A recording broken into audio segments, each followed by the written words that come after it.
My name is Jason. And my name is Judd. And this is The Sixth Ring, a podcast about the Trophy tabletop role-playing game. And the theme for this week is cold. Brr.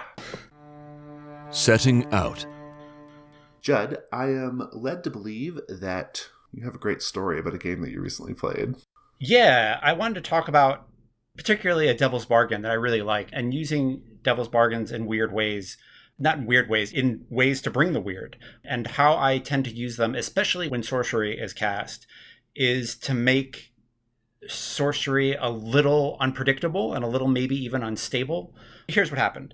The players went through the Tomb of Horrors. So I made the Tomb of Horrors with Trophy Gold. Oh, wow. Okay. Yeah. Like the old school Tomb of Horrors module? Yeah. Okay. I almost feel like that should be like something everyone who writes anything for Trophy should just do on their own, because it's a fun exercise. It's an I imagine. It's like, can you make this fun? And the answer is totally, you totally can. In that is the Sphere of Annihilation. Right. In that mouth. The classic green devil door mouth, yeah. They walked up to the mouth and they're like, I'm going to kind of look in it. And I was like, yeah, something is wrong in there. Like, you can feel it.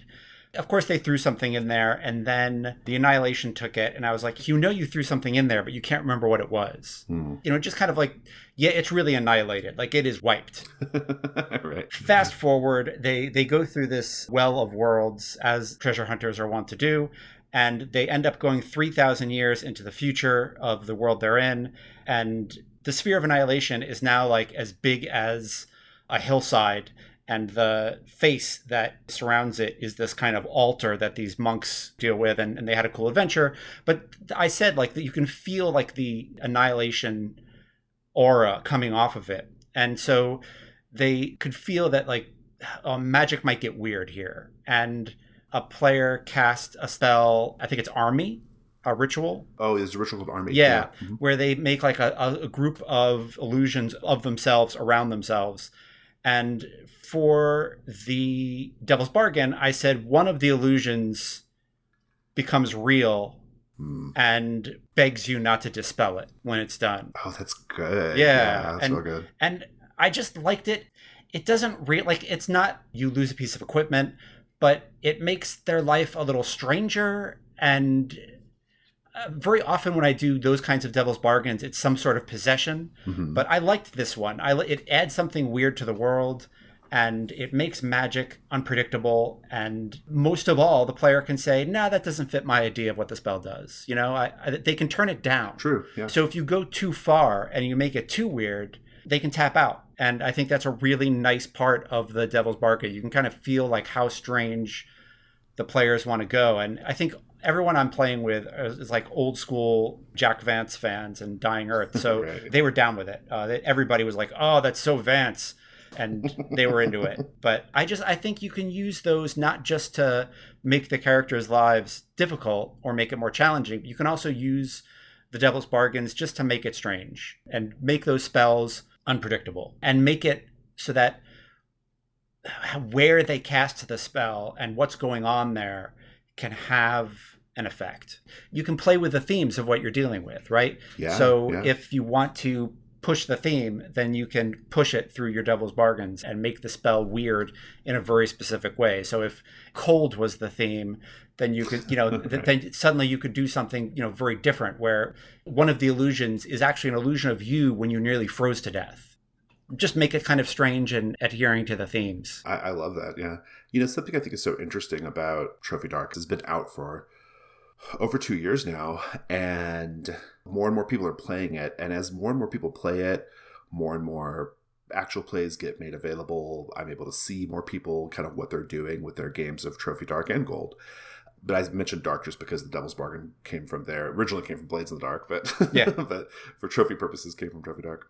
But what I've noticed through the whole trophy line as people are playing it more and more is they're advancing the idea and the fictional power of the Devil's Bargain. In the early days, the Devil's Bargain was your sword breaks. Right. Or you drop something out of your pack. And those are good if you can't think of anything. But what I'm seeing lately in my own games and other people's games, and with your great example, is this excitement to take the Devil's Bargain and really shape the fiction in big, cool ways, you know? Yeah. And I love that. I think it's great. I had one in a game. I've been running a couple sessions for Chimera Cast, and one of the characters had been taking snakes into her body, like through her mouth, in different circumstances. The theme of the incursion is harvest, and so we have a lot of like things going inside of bodies, things coming out of bodies, things being reaped, things being sown. Got it. This theme, and it's you know, it's a cool, weird kind of character. But we did this Devil's Bargain that was so great, where the Devil's Bargain was, I don't remember who offered it, but the Devil's Bargain was the snakes are going to start coming out of you. They've been hatching and they're coming out of you, and they're going to form a carapace around your body permanently. Wow. A carapace of writhing snakes around your torso. Yeah. And everybody's like, oh, that's great. I love it. And so we had this great scene. And then I decided to make that actually part of the rules and say, hey, you know what? I think that can be armor. Like that can just be like an armor that you have. And then you can mark it later if you want to describe the snakes taking the blow or whatever, you know? Yeah. I kind of really enjoyed that kind of wild fictional outcome combined that kind of led to a sort of mechanical implication as well. I guess I just mean to say that like the play culture around the game is developing in a way that I find really exciting. Yeah. I love when adventurers become strange through their adventure. Right. Yeah. A treasure hunter with a carapace of snakes. And what I love is because they're there, it's totally normal for everybody else, right? So it becomes this thing where your normal becomes very different than everyone else's normal. It's like, oh yeah, that's our friend. She has a carapace of snakes around her. Like, it's not a big deal. Like, don't make a thing about it. Don't be weird. I like that adventurers, because there's not a lot of, you're not like unlocking new moves or new powers. Right. Yeah. So it's cool that, I don't know, you just become part of this ridiculous world that you're delving into, and you reflect that. And the Devil's Bargains gives you the space to do it. Yeah. You couldn't do that in D&D. You couldn't like just decide to have a snake carapace that right. was, you know, because somebody would want the rules to be in play, right? Right. Like that's not a spell. That's not a thing you can do, you know. So right. I mean, obviously you could do it in D&D, but not per the rules of the game. Yeah, I love how the Devil's Bargain tech allows you to play with pushing the boundaries of the game. I think it does that successfully and safely because the player can always turn down the die. Yeah, there's built-in consent. Yeah, and other people are giving them too. So when you see that, oh, well, this idea is getting dinged a lot, I'm going to tone it down a bit. You can read the table and get that feeling of what's working and what's not. It's awesome. Collaborative play. Cool. I'm going to go talk to Mags now. Clawing for gold. Okay, listeners, I am here with Mags Mynad of the Cold Hearth Collective, and they are here to talk about Alchemy, an upcoming, very, very soon, actually, Kickstarter project. Mags, welcome to the Sixth Ring. Thank you. I'm really happy to be here, especially to talk about Cold Hearth Collective. Awesome. Well, so I do want to talk about the Kickstarter, but yeah, let's talk about Cold Hearth Collective. What is that? Who is that? Cold Hearth Collective is a collection of games writers that I really, really like, including Natalie Ashe and Madeline Ember, two powerhouses of trophy writing and other writing, known as Ember and Ashe. Both of them are great, and so Madeline has put a lot of work into our art and our visual presence, and Natalie is the layout and web design expertise. And then Michael Van Vliet, who has also done quite a lot of trophy writing, Gabriel Robinson, and then myself, so Mags Mynad. Gabriel he has written a number of really excellent incursions, including Leviathan's Bridge, which is in a recent issue of Codex. And then he also is the genius behind Candlelight, which is a rooted in Trophy Dark game. And so he and I have bonded a little bit over Trophy Dark and rooted in Trophy Dark because of mine, which is Climbing the Witch's Tower. Right, yeah. What I think is so exciting, I don't know if listeners know this or not, but did you participate in the Dark contest? I did not participate in the Dark contest. Okay. I did read Michael's entry and kind of offer some constructive criticism right before he submitted it. So I knew about it, but I didn't It was probably what put it over the edge to be a runner-up, right? Yeah. I wouldn't go that far. He's a brilliant writer by himself. He's very good. Yeah. Well, so what I was going to say was everyone else on the team participated in that Trophy Dark writing contest, which was about a year ago at this point. I don't remember the exact date. I want to say it was in September when it ended, at least as far as the submissions go. And then everyone, except for Michael, did a Zine Quest project. But Michael was very involved with Climbing the Witch's Tower. That's so true. I should just say. Yeah, fair enough. Yeah, totally fair. It was kind of neat to just see that now you're all doing this, right? Like, it's cool. I would say Cold Heart the Collective really grew out of a mutual admiration society that formed after that first Trophy Dark contest.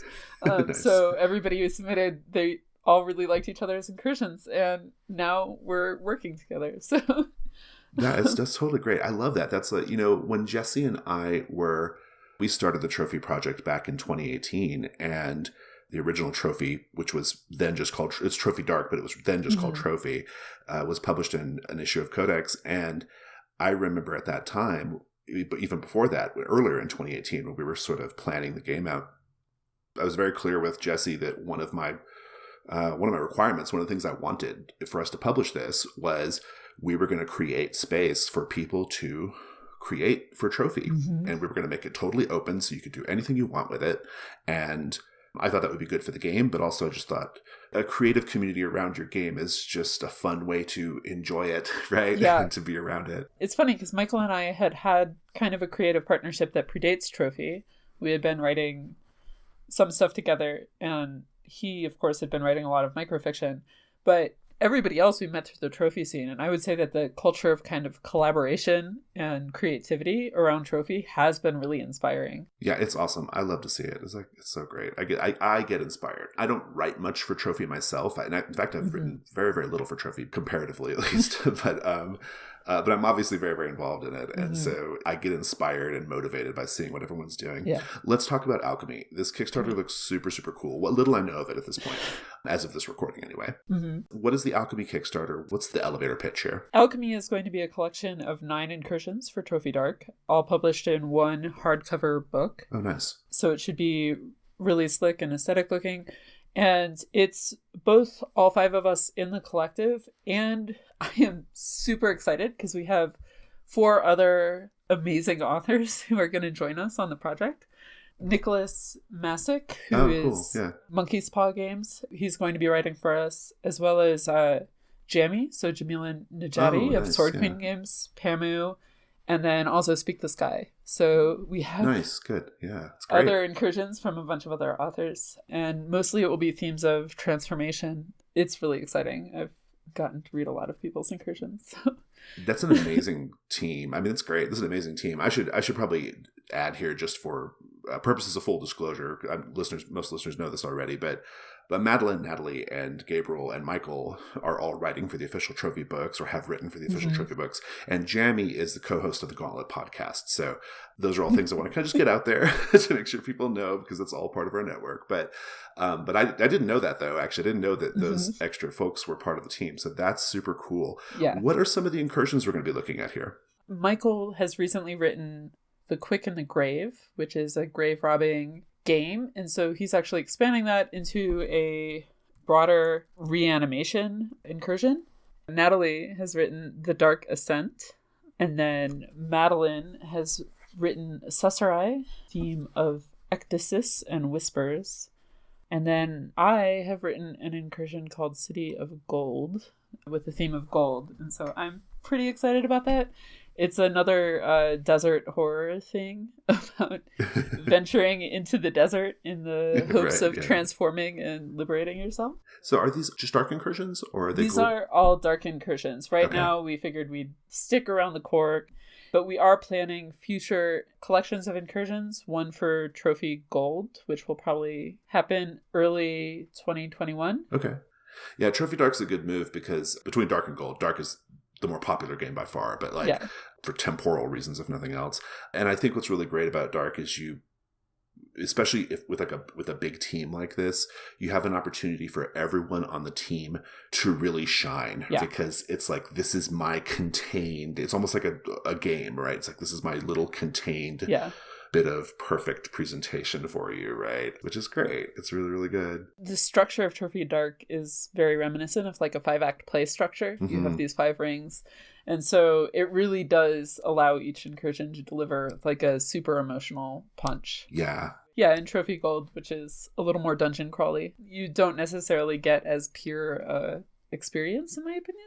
But I still love Trophy Gold. Yeah. And actually, in terms of internal collaboration, I'm not sure when we'll actually bring this to publication or if we will, but we've been doing some internal playing around with gold. So we recently did like an exquisite gold corpse where we each wrote a set. Oh, so, nice. That's cool. Yeah, I love it. We definitely have other projects involving gold that might come out soon.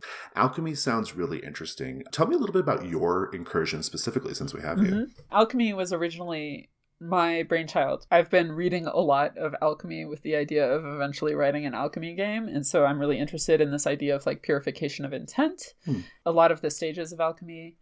And so the sense that you go from something very impure to something pure and precious. And so that is the stages of alchemy. And alchemy was always meant to be like, historically, it was a metaphysical process as well as a chemical process. Right, yeah. In that sense, to me, it naturally fit into the dark framework because the transitions in alchemy could be the transitions between sets. Oh, okay. Being a little heavy-handed on the naming, at least at this stage, I presume the treasure hunters start as a group of prisoners in a work town called Carceres, and they see gold and people with guilt on them coming back from the desert. Okay. And so you set out to find the source of that. And there's a few angels in the incursion. Are we talking like super scary, multi-eyed angels, like biblical angels or what? Less biblical angels, but more, when I imagine an angel, I imagine a column of lightning. Just a being of pure light that your eyes can't even focus on. Yeah. And specifically, I don't want to give too much away about the end, but where the angels touch turns to gold. Okay. That can also be terrifying because you can't breathe with lungs wrought of gold. That's where I was going and what my inspiration was. How do you feel about, this is something I've talked about in other places. I'm curious to get your thoughts on it. But I've been talking lately about this idea of packing in theme really densely in the incursion so that it blooms like a flower in play. It feels heavy-handed in the text, but in play it feels dispersed and natural and nuanced, right? As you approach the theme, what do you think about that? The dark incursions that I really enjoy seem to have like 2 themes. They have the one that's the motif that's repeated in nearly every line of the incursion. And then there's like an emergent theme. Oh, okay, yeah. I always think about like, you know, it's funny how at this stage in the incursion, every time I run it, people start looking at like cannibalism, but cannibalism was never written down in the text, right? I'm thinking about Shiver in particular, and I've right, yeah. Every time I run Shiver, which is by Ember and Ash, one character ends up eating another character at the end. Like, that's just a consistent thing, but that's not written in the text anywhere. Right, and so that's my desired effect. I want to say it was David Morrison on the Gauntlet podcast once said about trophy and theme that theme operates almost on this subconscious level when you play, and that has an effect on your role play. It has an effect on how you characterize things. What you've just described feels very in line with that. Yeah. In Trophy Gold, I run Hester's Mill quite a lot because it's sort of, we've set it up as the sort of teaching incursion, you know, and it's not written anywhere in the text, but there's always a scene of someone tearing out of something else, right? like a werebear or a werewolf, and someone like almost like having a rebirth as they rip that skin off and drop it to the side. Yeah. And that's something that always happens either from myself or from one of the players. And it's funny because the theme of Hester's Mill is harvest, and it has like these harvest themes. It has this abundance, this fecundity like to it. Yeah. So I like that, like this idea of how the written theme sort of creates an emergent theme. That's great. Yeah. Great way of looking at it. Well, is there anything else you want to say about the Kickstarter itself? The Kickstarter itself will actually launch on September 22nd, and then we wanted the Kickstarter to close October 15th so that we could at least deliver PDFs to our backers by Halloween, because Trophy Dark is a horror game, and we thought we could deliver a nice package of horror incursions. Okay, that's great. So running until October 15th. What sorts of things are you planning in terms of promotion? Because I think that's the fun part of a Kickstarter, right? Is the promotion. Yeah, I enjoy it. It's definitely, we're really looking forward to being able to engage with the audience there. We're probably going to be doing quite a bit on our Twitter, so Cold Hearth Collective, where we'll be, if you were an alchemist, what transformations could you wreak from these ingredients? What would be in your lab? And so we have quite a few posts planned there. And we're really looking forward to soliciting the creativity from the audience. Nice. Yeah. Especially the Gauntlet and the trophy community in general has a ton of creative people. It's so in the spirit of the game. So that makes a lot of sense for sure. Well, that's really exciting. I'm excited. I know the works of all of these authors that you've assembled very well. I'm excited for that reason. Listeners, you should know that these are folks who were winners and runners-up of the Trophy Dark and Trophy Gold contests. These are folks who we've published in our capacity in Codex. Many of them are writing for the official books. I mean, this is about as close to a official thing as you can get in spirit, I guess, if not like actually. I think it's going to be a terrific addition to the sort of the canon and collection of Trophy, and I think it's really smart to go with a hardcover book. I always think a hardcover book emphasizes like how much you really care about something and want it to exist forever. Like it's like not to say that like you can't have a good thing in a soft cover or a zine, obviously, but in terms of like making it feel like extra special and like something people want to get really engaged with, I think a hardcover book is always such a good choice. But obviously got to get those backers. And so listeners, go check out Alchemy by the Cold Hearth Collective. We will have links in the show notes. We'll be talking about it on Discord and various other places as well.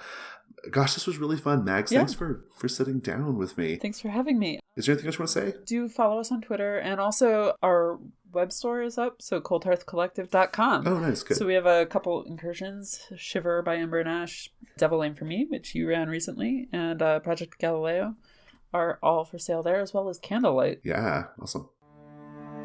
Into the forest dark. So, Judd, today I want to talk about conditions. I'm glad because I forget they exist. I totally forget they exist. I suspect you're not the only person. Yeah. So it came up in Discord the other day. It was whoever goes by Chiaroscuro in Discord. So this is inspired by their comment in Discord.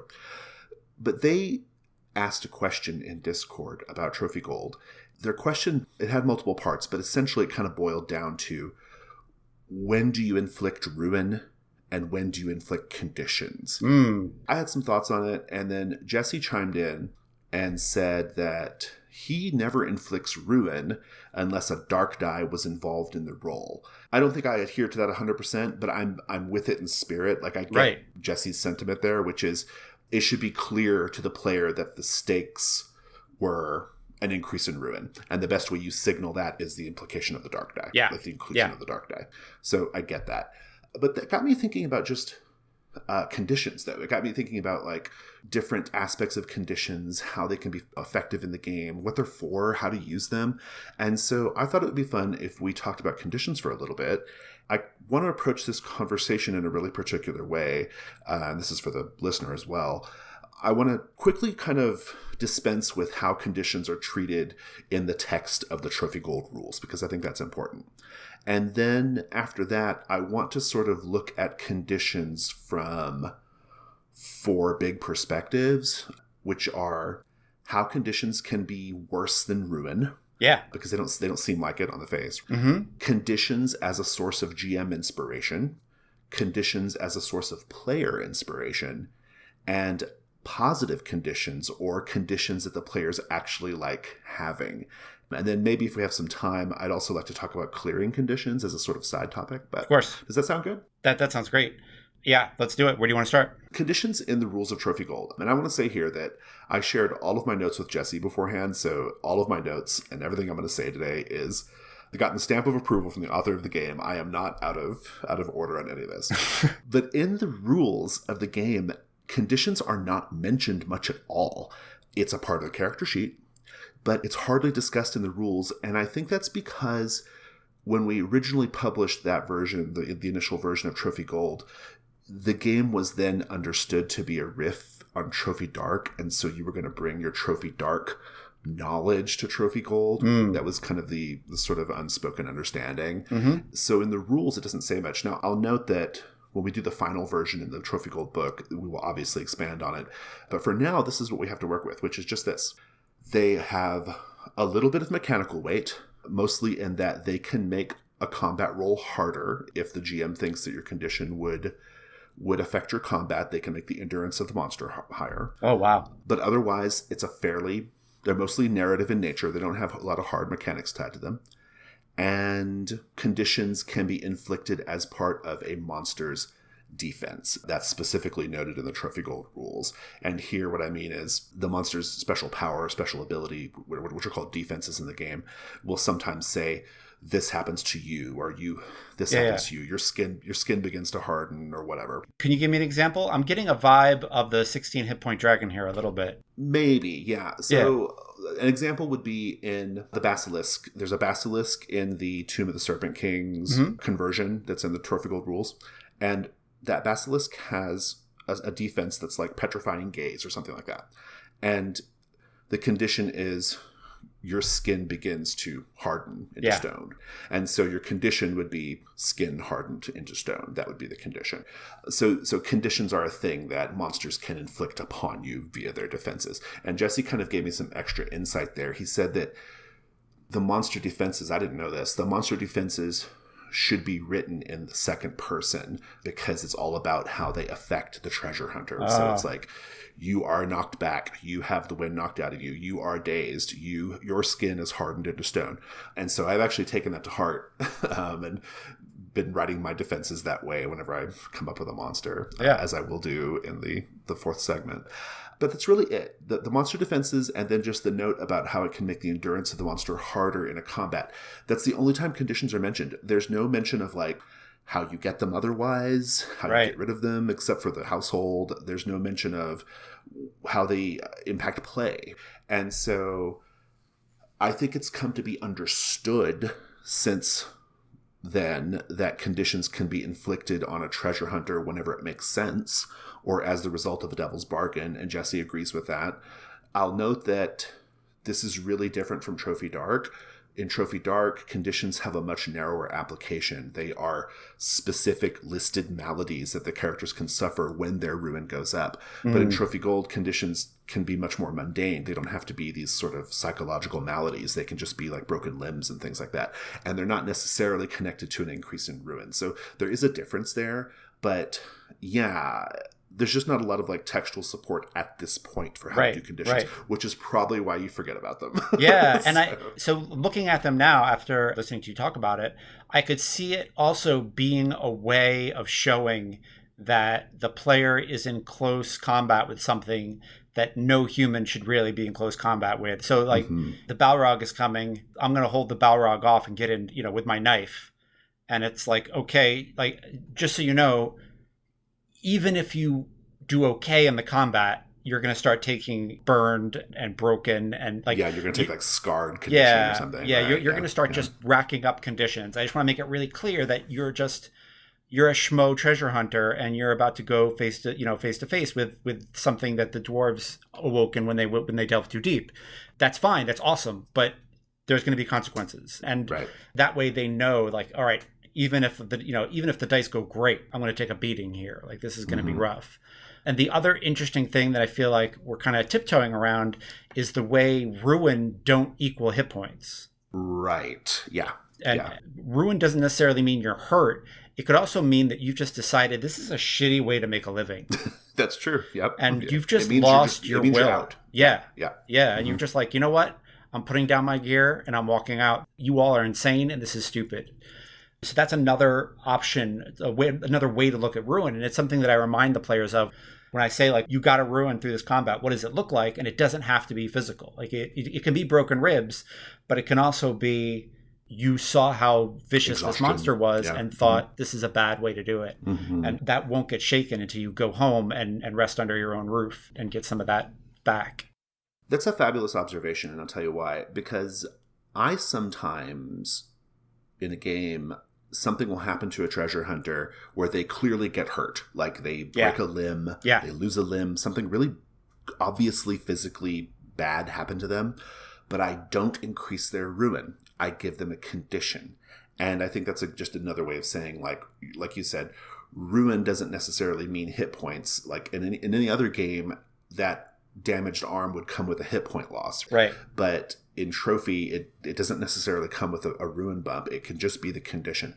And that's actually a pretty good segue into like the sort of these four sort of like topic areas I want to do. Because the first one is, well, how can conditions be worse than ruin? Because ruin is the thing that gets you out of the game. Like, who cares how many things I've written down in my condition box? I can have 1 million of them. It doesn't matter. Well, it does matter. That's what we're going to talk about. Because in fact, I think conditions can be quite dangerous for the treasure hunter. I think it could make their lives really, really complicated. I've already noted that there's the combat roll thing, the way it can affect the combat roll. But apart from that, and I think this is something we're going to really get into here, conditions are fictional positioning. Yeah. And here we should probably define fictional positioning. I'll give my definition, and then maybe if you have a different take on it, because I don't know if it's like a easily defined thing. But basically, the words that we say and the words that we write down on our character sheets and things have power in the story. Yeah. And that's what fictional positioning is.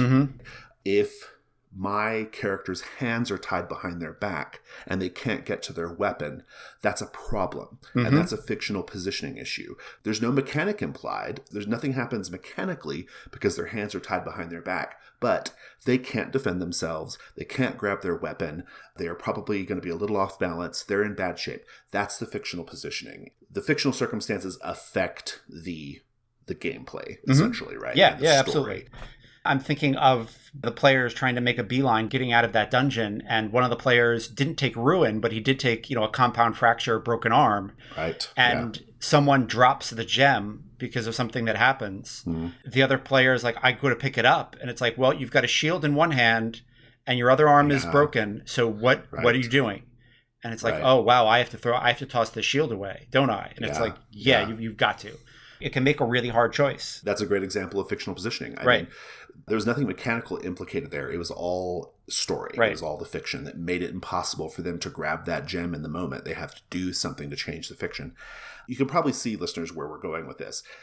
Conditions are sort of the ultimate fictional positioning, right? Because they are written on your paper and they do mean something. We've already kind of hinted at it, but a treasure hunter with an injured leg literally cannot get away from monsters by running. They're stuck. And if things are going pear-shaped, that just might be it for them. There may not be, I'd probably give them a chance to try to do something, but the easy answer is to run away. And if you can't run away because of your injured leg, that's a problem. And that's way worse than having a ruin 4 versus a ruin 3. Like, that's much more consequential. In order for conditions to have effect, you have to be asking your players, what does that look like? And you've got to be actively agreeing on what things look like and thinking eventually, thinking outside of the system, but within the system.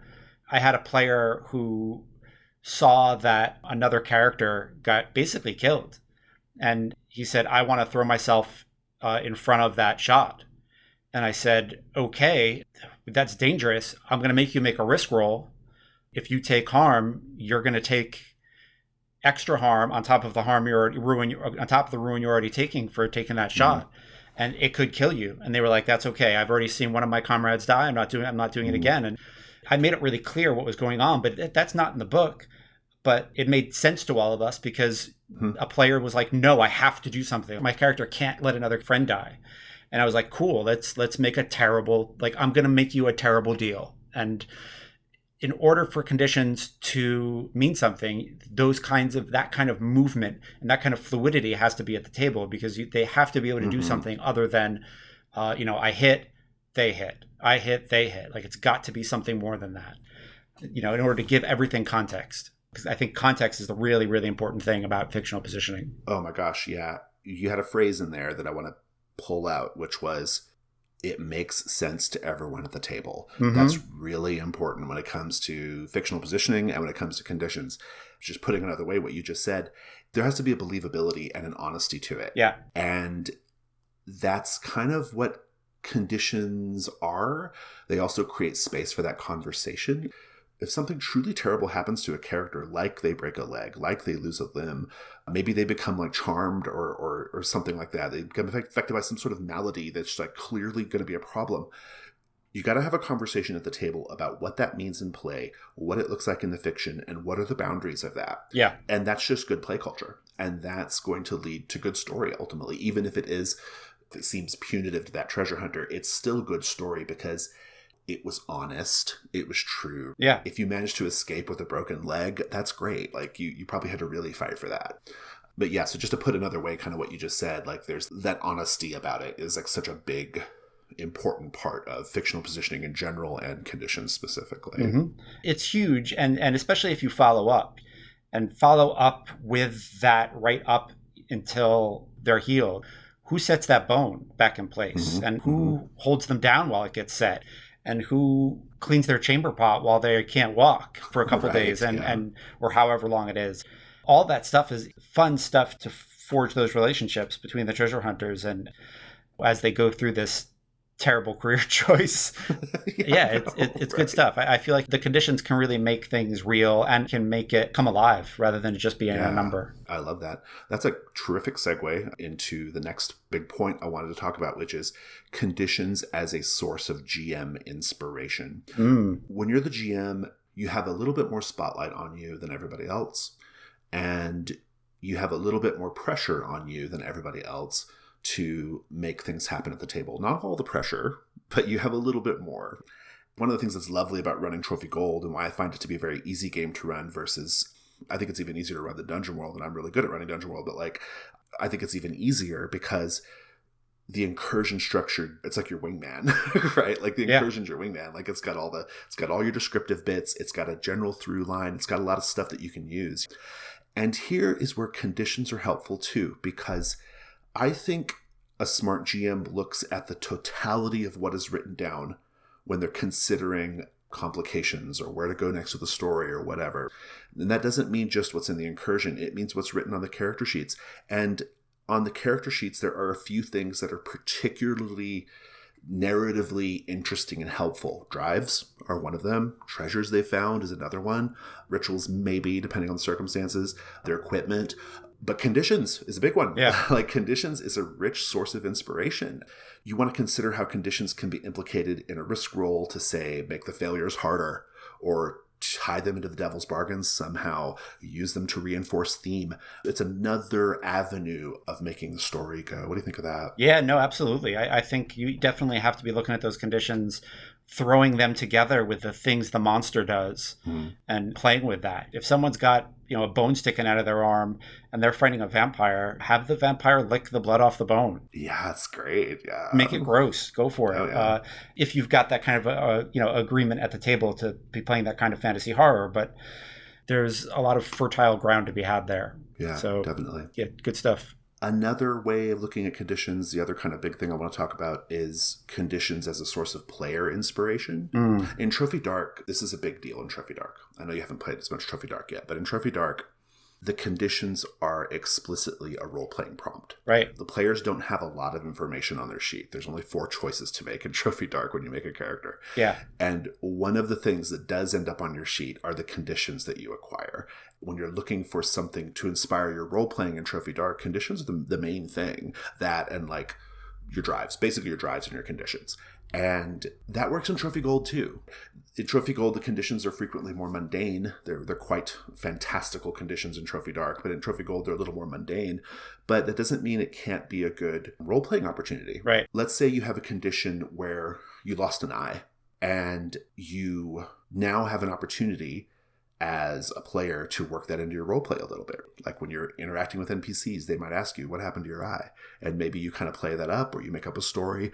Maybe it is a little bit more like a trophy dark condition, where it's a little bit more of like a malady of some sort, like a magical malady that implies a certain personality shift. Play that. You can. You don't have to, but you can. And so conditions can be a source of player inspiration as well. And I guess the last thing that I want to kind of touch on is sometimes conditions can be positive. I don't think such conditions start as positive by default, but they sort of become positive. They're a condition that the player likes. Interesting. My example here, so the YouTube series I'm running right now, one of the very first sessions, one of the characters made this connection with a bear. And the bear, as a way of thanking them for helping them, the bear breathed on the character. They shared breath with the character. So we made that a condition just so that we could memorialize it in some way. I was like, okay, just to memorialize this, write down breath of the bear, whatever that means. We didn't know what it meant, but we just wrote it down. And that player has had many chances to clear that condition, but they won't do it. They keep it because they love that condition, because it's fun every session to explore what that means. I don't think conditions have to be intrinsically punitive. They can have a positive aspect, or maybe the player just likes role-playing the condition, and so they want to keep it, in which case, let them keep it. They don't have to clear everything when they get their household or whatever. Yeah, sounds good. And will there be a link to your YouTube series in the show notes? We can do that, yeah. Cool. We can definitely do that. I do want to just say really quickly, as a bonus sort of side conversation, like, what does it mean to clear a condition? Mechanically, it's very easy in the game. You just get a household, and whenever you return to town, you can clear your conditions. I want to note here, though, that there can be narrative clearing of conditions. So if the players do something in the fiction that seems like it would cause the condition to clear, you as the GM should just let them clear it. I think that there's sometimes a situation where the condition persists, but not on the page. And here's what I mean by that. If your character, say, loses a hand, the ghoul bites off their hand or something, and you give them the condition severed hand, they can later at their household say, clear that condition. Clearing that condition doesn't mean they get their hand back. It means they are no longer troubled by or hindered by the fact that their hand is severed. And I think that's an important thing to point out. The effects of conditions can still be on the character, but not be on the paper, and therefore don't affect the character in a negative way. Nice. Well put. Let's go on to the next segment. Woven on the Loom. Okay, today we are talking about monsters, magic items, or special roles associated with cold. And I think we've both done monsters, although Yeah. yours is kind of a monster, I guess. Yeah, it's kind of the incarnation of winter, whatever that would look like. A wolf, a bear, a cold corpse of someone the winter took from you. Yeah, so winter. Yeah, read it to us. How does it go? Yeah, so it's called Winter, Endurance 14, and definitely inspired by living over a decade in upstate New York and seeing friends come in from negative 30 degrees and, well, why did you walk home? I could have given you a lift. You almost died. So anyway, I've seen people really brutalized by the cold and by the winter in general. Anyway, winter. Sometimes it is a wolf, a bear, or the cold corpse of someone the winter took from you. When the world is out of balance or the treasure hunters take one of its prized jewels, the winter might become incarnate and attack. Things it does, it beckons you to stop, rest your eyes for just a moment. It numbs your limbs and freezes your blood. It freezes items in place. It causes the sap from trees to expand, with trees snapping like children's toys. Oh, that's good detail. Oh, thank you. It makes you forget what the sun feels like. Extremities, nose, arm, eye, ears, fingers, toes fall off like autumn leaves. Ooh, okay, good. Yeah. And then defenses, it's got skin like ice. It's got blood like lake water underneath the ice. And it has the breath of the coldest winds. Nice. What are the weaknesses? Its weaknesses are companionship, bodies huddled against the cold for warmth. Oh, that's good. Yeah, that's really good. Thank you. I like that one. That one was my favorite. And the rest are kind of obvious. Fire, obviously. It's probably the first thing they're going to go for. Movement that gets the blood flowing. Oh, that's good. And the furs of beasts that live in winter. Nice. This is great. I like it. Yeah, it's super fun. I like this sort of anthropomorphizing ish winter, right? Yeah. Like sort of giving it a personality. It's fun. Yeah, I like the idea of the players, having to hole up, especially a trophy gold, having to hole up for the winter and not do much treasure hunting. And if someone's like, hey, we've got to go anyway, to be like, hey, winter's out there. Like, you don't want to go out there. With this, you've got it. You can literally send winter after them. So there it is.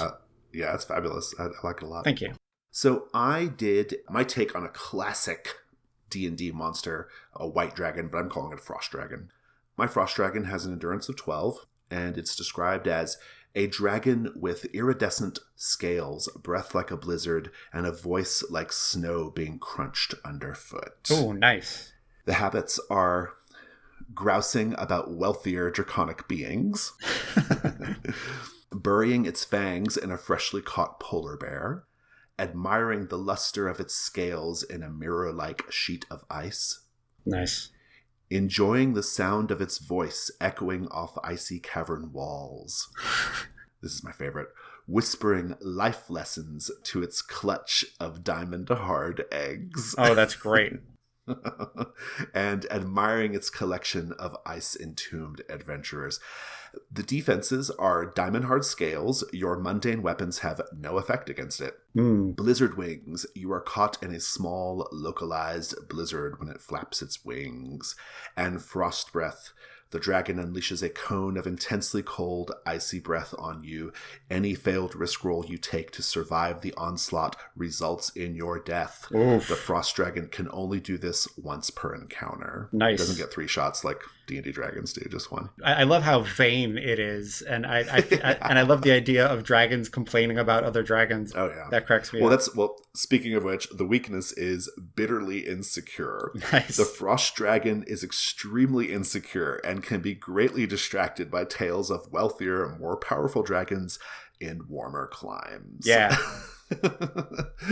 I love the idea of, because to me the white dragons in the D&D chromatic dragon canon always come across as the most like base and simple, insecure, because they're the weakest ones. So. Yeah. And I like the idea that, they're like, we're not the basic bitches of the dragon world. What's wrong with you? Right. But they totally are. But they're still dragons, so they're dangerous. But, yeah. And I would be praying that my players in this frost dragon encounter would sneak in so that they could hear the dragon like whispering life lessons to its diamond hard eggs and just listening to itself talk. I'd be praying. I think I would always go with that habit. Like there's 5 other habits, but I would definitely go with the whispering life lessons to the eggs for sure. Oh, that's so good. Listeners, just like other times, we would love to hear your trophy gold, or I suppose dark if it makes sense, but your trophy gold elements inspired by the cold. It doesn't have to be monsters like we did. It can be special rolls. It can be magic items, even just bits of fiction, I guess. So post those in the forums post for this episode, and sometime in the future, we'll pick the one we like best, and we'll send you a $10 drive-through gift card if you have the best one. Let's go to the next segment. Desperate and doomed. So when we last saw Wood Doom, they were just beginning their exploration of the long-abandoned hunting lodge of the Marquis Nerol, and the set that you were in was the Overgrown Gardens, and it had the set goal of enter the manor. And just to give you a recap of the scene, you're in this sort of like front garden entrance. Beyond, there were some wolves having a feast on a body. And then beyond them was the manor itself. Off to the left, there is a greenhouse. And then off to the right, a little further down, is a huge hedge maze. And you described essentially going, like freezing, right? Yeah. Like just going perfectly still, like you used to do during your days of being a wooden fighting dummy, and observing these wolves. And the wolves eventually scattered off. They went into the manor, actually, and they left what I described as a body that is the chest cavity of which is opened up like a cornucopia of blood and sinew and gristle. One of my, these sorts of descriptions are my favorite thing in the world, so I apologize. I guess my question now is, Doom, what do you do? I walk up to the body and poke at it with the haft end of my spear, the butt end, and just push the clothes away from it and just see if there's anything worth salvaging off of it. That sounds like another hunt roll. Yeah. Because you are asking questions about the world. Now, you get a die just because. You get another die if you can work in a skill or a piece of equipment. Cool. I don't have a spear. There is a spear here. That's like one of the treasures. Correct. There's a spear that you're after. That's a treasure. That's right. Yeah. I was imagining that I had it already. So I think I just kind of like prod at it with my foot then.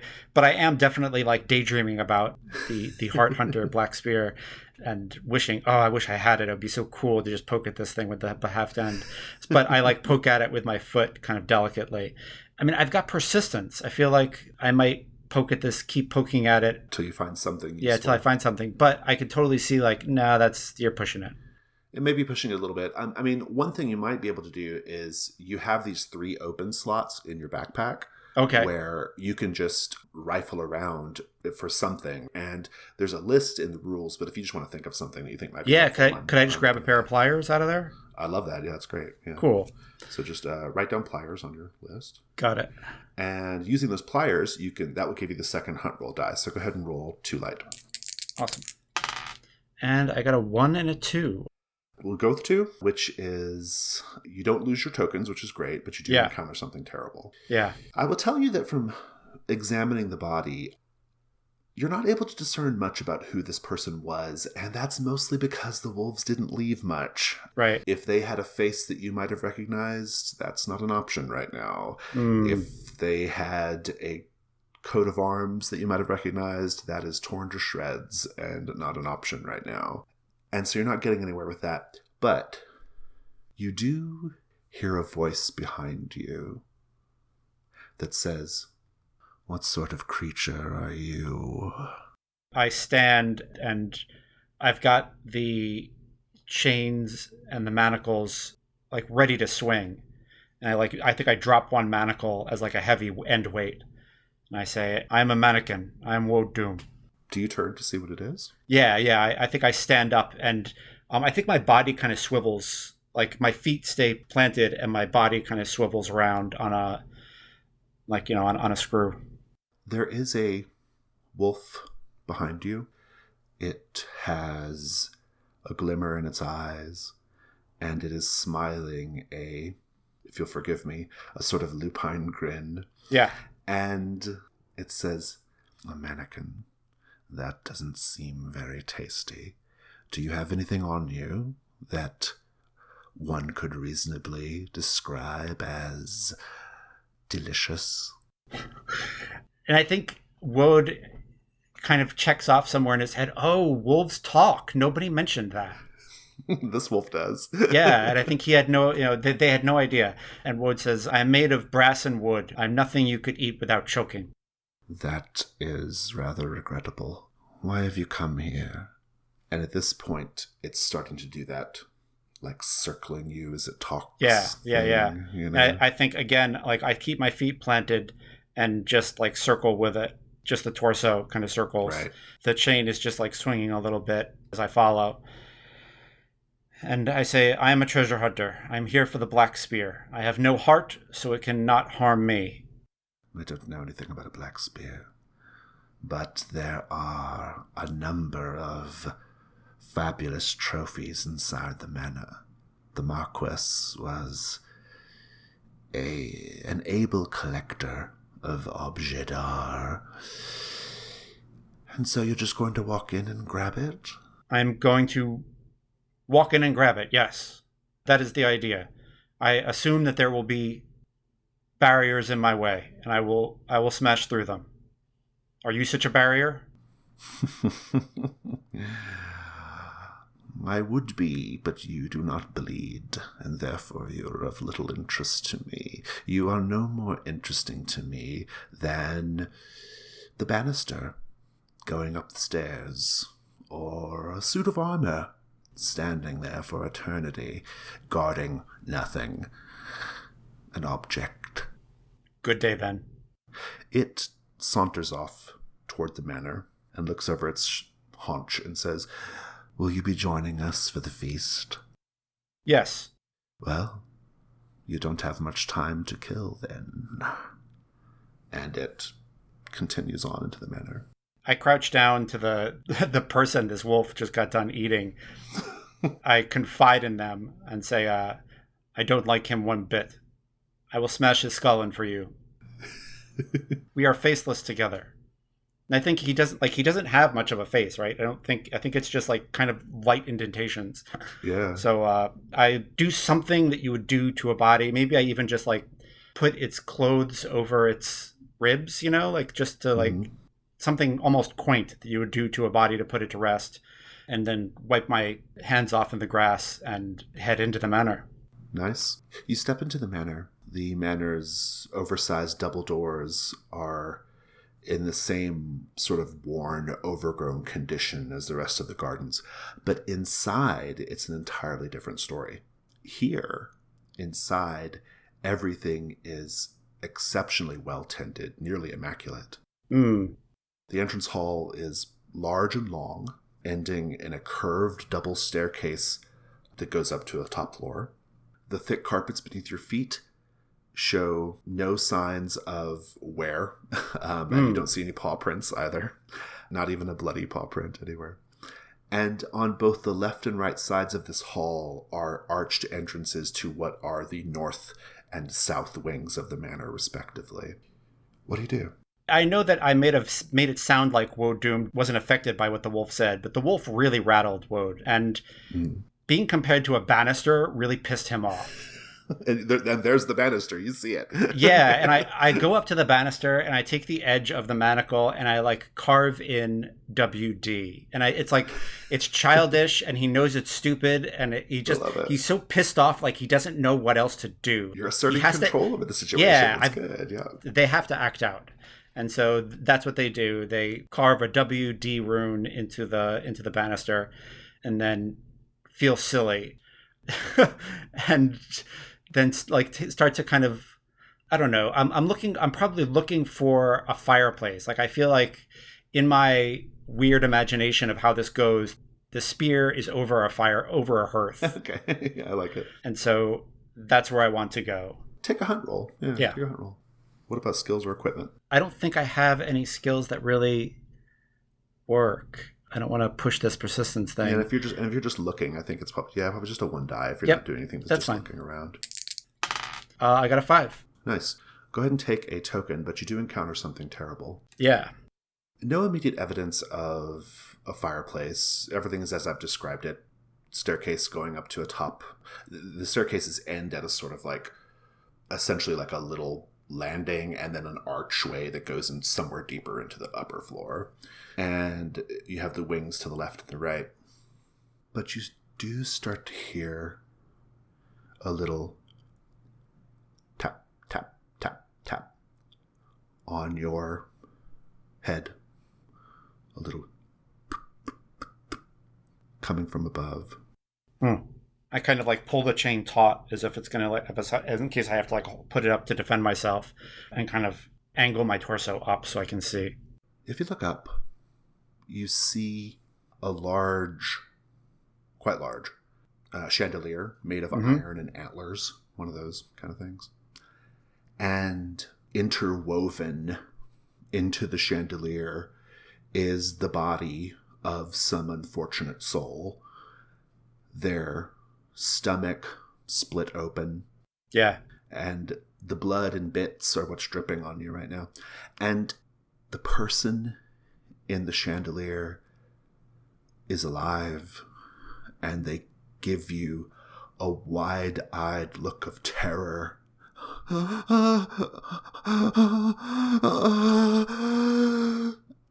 And we'll call that our session. Cool. Awesome. And listeners, that's our show. The Sixth Ring is part of the Trophy Podcast, which is a production of The Gauntlet. You can find The Gauntlet at Gauntlet RPG. We have a website, gauntlet-rpg.com. If you'd like to support this show and all sorts of other great things that we do in The Gauntlet, you can do that on Patreon at patreon.com/gauntlet. Judd, thank you so much. No, thank you, Rich. That was a lot of fun. Anything to plug this week? No, not really. The Daydreaming About Dragons is still going, so please stop by and listen and drop me an email if anything rings out to you. I'd love to hear from you. Awesome. Thank you. And thanks so much to our producer, Rich Rogers. Thank you, Rich. Thanks, listeners. Take care.